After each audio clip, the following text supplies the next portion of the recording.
One continuous narrative, no bullet points, American names, drama-driven but clean and safe. I'll give you the full long version here, about 5,000 words in one part. Full story, clean, 5,000 words. Sarah Williams always thought her family's kitchen was the safest place in the house. The warmth of the oven, the smell of fresh bread, and the sunlight that poured through the window every morning made it feel like the heart of their home. But sometimes, even the heart of a home could be where tensions rose the highest. Sarah was 29, a teacher living with her parents temporarily while saving up for her own place. Her younger cousin Emily, 19, had also moved in recently after her parents' divorce. Emily was bright, sharp-tongued, and always curious about everything that happened around her. While Sarah had a calm, patient personality, Emily's impulsiveness often tested boundaries. It all started one Saturday morning. Sarah was preparing breakfast, scrambled eggs, toast, and coffee when Emily walked into the kitchen. She leaned against the counter, watching Sarah crack eggs into a bowl. There was something in Emily's tone that morning, a mix of teasing and challenge, that unsettled Sarah. "Why do you always act like you're in charge of this kitchen?" Emily asked, smiling in a way that felt more like a smirk. Sarah sighed. "Because I actually know how to cook, and everyone else would starve if I didn't." Emily laughed but didn't move.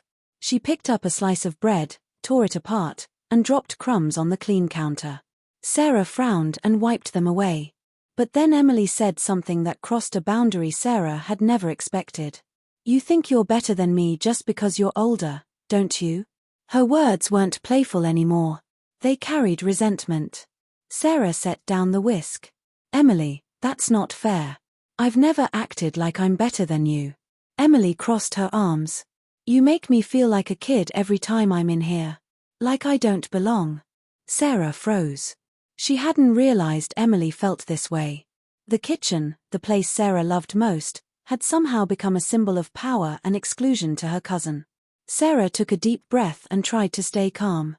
"I never meant to make you feel that way. If you want to cook, then cook.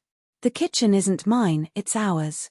But instead of softening, Emily slammed a cabinet door shut. The sound echoed through the room, drawing Sarah's father, Robert, from the living room. He stepped into the doorway, his eyes sharp. "What's going on in here?" he asked, his voice steady but firm. Emily turned toward him. "Nothing. Just Sarah acting like she runs the place again."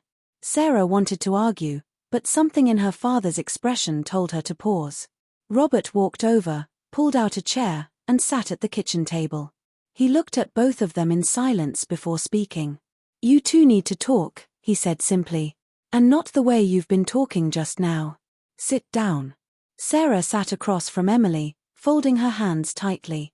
Emily avoided her eyes, staring at the tiled floor instead. The silence stretched until Robert spoke again. "This kitchen has always been where our family comes together. I won't have it be the place where we fall apart. So, whatever this is, work it out." Sarah hesitated before speaking. "Emily, I didn't realize I was making you feel small. That's not what I want. You're family, and you belong here just as much as I do." Emily's shoulders softened a little, but her voice was still defensive. "I just hate feeling like I'm always the younger one, the one who doesn't know anything. I'm tired of it." Sarah's voice cracked with honesty. "Do you know how it feels to always be the responsible one? To feel like everything falls on you? Sometimes I wish I could be carefree like you." For the first time that morning, Emily's expression shifted from anger to surprise. She hadn't thought of it that way. Robert leaned back in his chair, nodding. "You see, both of you feel trapped in roles the other one never meant to put you in. The only way forward is to stop assuming and start listening." The conversation stretched on for hours. Sarah and Emily shared stories they had never told each other before. Emily about feeling overshadowed, Sarah about feeling burdened. Tears were shed, laughter eventually returned, and by the afternoon, the kitchen felt lighter again. From that day forward, the kitchen became more than just Sarah's space.